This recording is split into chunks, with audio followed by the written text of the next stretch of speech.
Guess who hasn't slept yet and it's been 24 hours strong?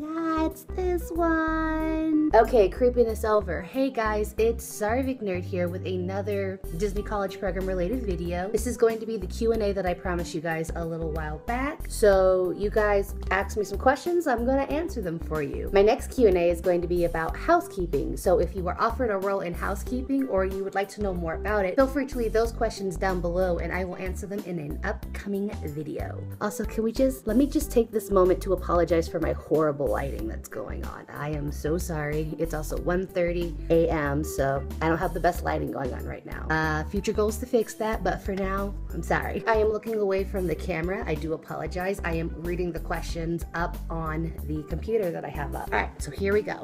Number 1.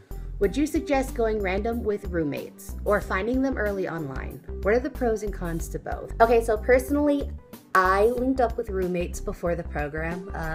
I filled out the roommate survey. I posted it in a few groups that I was a part of. There's usually different groups pertaining to what you're doing and what your role is and when your arrival date is for your program. So if you're on Facebook, let's just say, well, DCP Fall 2017 is coming up. So you would type DCP Fall Advantage 2017. Chances are you're gonna find a big group.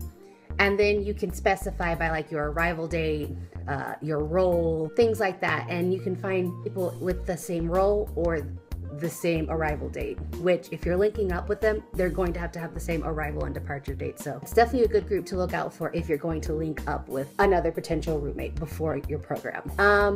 What are the pros and cons for both? Well, a pro for going random is you don't necessarily have to worry about the anxiety of finding someone. You just kind of go out on the whim and say, you know what, I'm feeling adventurous.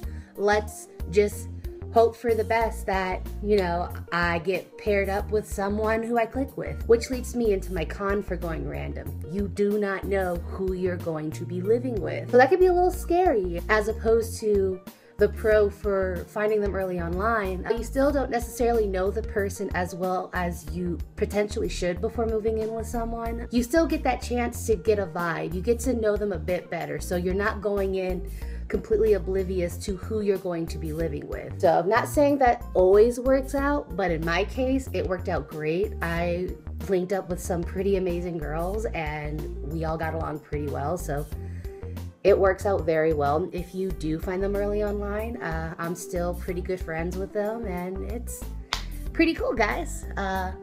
But the cons to finding them early online, the cons to finding them early online, well, there is always that small percentage that they turn out to be not who they portray themselves on the internet. That's the power of the internet for you. You could say or do things that may not necessarily be true to your character, but that's something you won't really find out until you get there. It's different for both options, so they both have their pros, they both have their cons.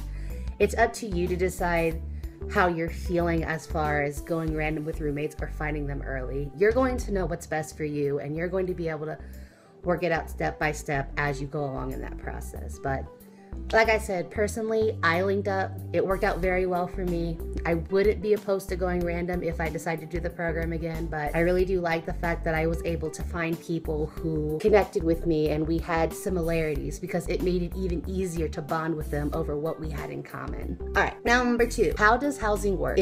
Is it payment per week, but is it split between roommates? Or is it just 100 each, for example? Would that be divided by 50-50 per week? So basically what this question is asking is, how does housing work with payments, like when you pay your rent? What happens is it depends on the number of rooms you have and the number of roommates you have. So if your rent says that you are paying $120, for example, then you yourself are paying $120 per week. And what will happen is they will automatically take that out of your paycheck. So Disney will schedule you long enough hours to make sure you do make rent and that things are fine as far as getting the payments in. So when you get your paycheck deposited into your account or however you set up your payment method, your rent will already be taken out, so you don't have to worry about that. All you have to do is get to work and make the money. That's it. Number 3. Ooh, I wrote that 3. Hello.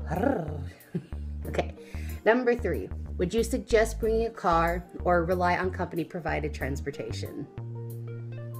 Well, as someone who didn't have a car, I had no choice but to rely on company transportation. And basically, in my experience with the buses, it was like your typical standard public buzzing system.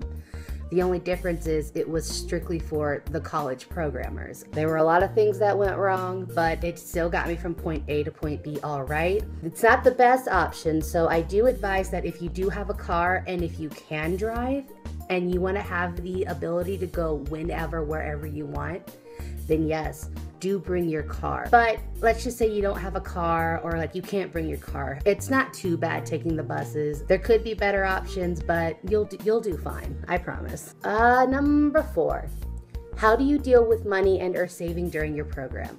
Do you feel like you struggled, or did you have enough to be comfortable? Personally, I ended up saving up a good amount of money prior to my program, which assisted with making it a lot easier for me to manage money during my program, because I was able to afford a lot of things when I first got there that I needed to get. So if you can definitely save up some money before you get there, it will make living in Disney housing a lot easier, in my opinion. You will definitely make enough to be able to manage life and do fun things as well. Personally, what I did was I would take a certain amount per paycheck and put it to the side. Like, this is my backup funds if something happens, if I need to get like cold medicine, or if we run out of toilet paper, you know, things like that. I had my backup fund to put in whatever my share was, take care of it from there. So like I said, if you get the chance, save.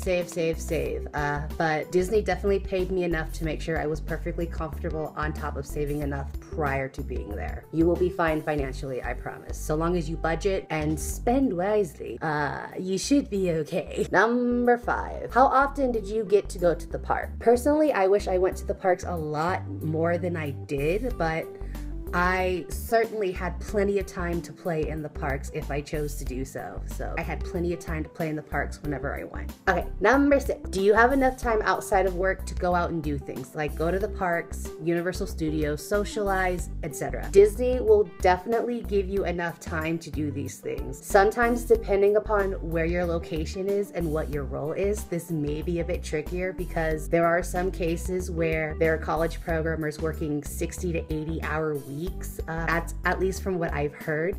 With my role in housekeeping, I ended up working a steady 8 o'clock a.m. to 4:30 p.m. shift every day I worked. So I personally had plenty of time after work and on my days off to go out and play at Universals or in the parks, hang out with friends, go out and dine, whatever I felt like I needed to do, shop for food. I had plenty of time, so it depends on your role and location, but you will definitely get time to socialize and have a personal life outside of your professional life.